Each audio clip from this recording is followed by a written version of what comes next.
scenario, how the U.S. will look as a socialist country. Do you think imposing socialists here is going to be easy? It's going to be a war. People will fight it. Thank God they have guns, because my grandfather on my mom's side said they had no guns. They came at their door with guns and they couldn't protect themselves. How are you going to pay for free things when you have a 300 million population versus 3 million population, where the U.S. system is not producing enough wealth? It's not functioning. It's not Denmark. Denmark, it's a capitalist country with a huge advantage, small population. In terms of socialism, is people think, oh, Eastern Europe was communist, not socialist. Socialism and communism are the same thing. Socialism is a teenage version of communism, but it's no difference. Don't be fooled.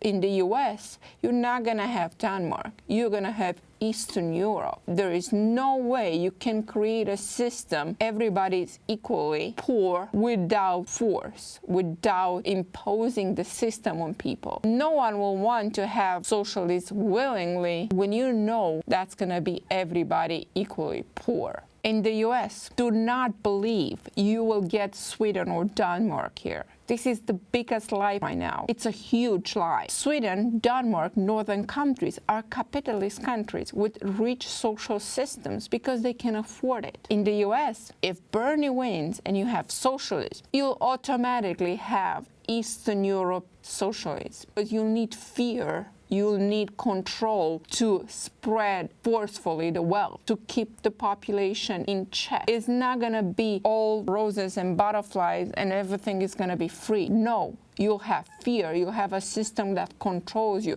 You have no freedom of speech, no freedom of job, no freedom of education. You lose everything you have right now, and you'll put yourself in prison.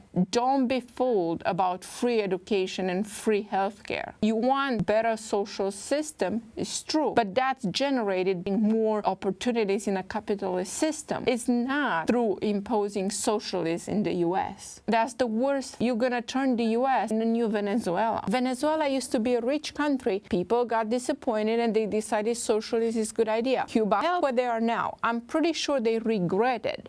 I'm pretty sure they will love to go back where they were before, and they cannot anymore because Maduro is controlling them by force. That's what will happen in the US. That will be Eastern Europe. Don't be fooled by the idea of Sweden and Denmark. That's a lie. The truth is, if you vote for socialism in the US, you vote for Russian-style socialism. You vote for the Cold War, when nobody 30 years ago would have imagined even talking about everybody being equal. That's not a system you want here. You don't want to be like in Venezuela right now, fighting for crumbs. I understand people being frustrated by the wealth inequality. Don't let that fool you into thinking you want everybody equal. When you have wealth inequality but you have freedom, you have the opportunity to better yourself. When you don't have wealth inequality, meaning everybody's equal, and you don't have freedom, you have no option. You're in prison. Maybe people are disappointed because the costs are high right now. But at the same time, you have the freedom to better yourself and improve the system because you have the freedom of speech. When you don't have that, you have no way of improving your life or improving anything, as a matter of fact. 30 years after the Cold War, Russia will win if you have socialism in the US. Putin will love for Bernie to win because then socialists will be here. That means the Cold War is ending now, not 30 years ago, and is ending with Russia winning. Russia is going back. They're already there. Putin is how many terms? And he's getting elected in majority. That's not even an election anymore. America was blessed because it didn't have to face the socialist threat. It was a country built on freedom, on initiative, on entrepreneurship, freedom of speech, freedom of religion, freedom of pursuing your dreams. Don't give that up for free education that's not free. It's against freedom, the Declaration of Independence, the pursuit of happiness. There is nothing happy about socialism.